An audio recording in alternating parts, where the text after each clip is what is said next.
رسول اللہ صلی اللہ علیہ وآلہ وسلم کا گزر 2 قبروں پر ہوا۔ آپ صلی اللہ علیہ وآلہ وسلم نے فرمایا کہ ان دونوں قبروں کے مردوں پر عذاب ہو رہا ہے، اور یہ بھی نہیں کہ کسی بڑی اہم بات پر ہو رہا ہو۔ پھر آپ صلی اللہ علیہ وآلہ وسلم نے فرمایا کہ ہاں، ان میں ایک شخص تو چغل خوری کیا کرتا تھا، اور دوسرا پیشاب کی چینٹیوں سے بچنے کے لیے احتیاط نہیں کرتا تھا۔ پھر آپ صلی اللہ علیہ وآلہ وسلم نے ایک کھری ٹہنی لی اور اس کے 2 ٹکڑے کر کے دونوں پر گاڑ دیا، اور فرمایا کہ شاید جب تک یہ خشک نہ ہو ان کا عذاب کم ہو جائے۔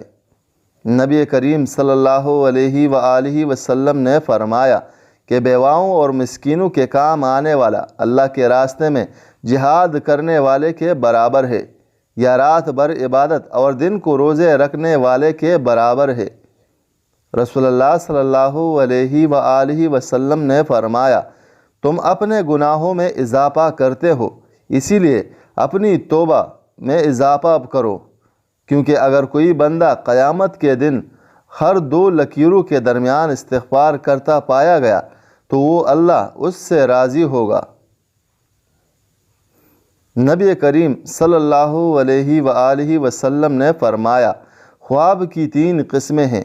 ایک صالح خواب جو اللہ تعالیٰ کی طرف سے بشارت ہے، دوسرا غمگین کرنے والا خواب جو شیطان کی طرف سے ہوتا ہے، تیسرا وہ خواب ہے جو انسان کے خیالات اور خواہشات کا عکس ہوتا ہے۔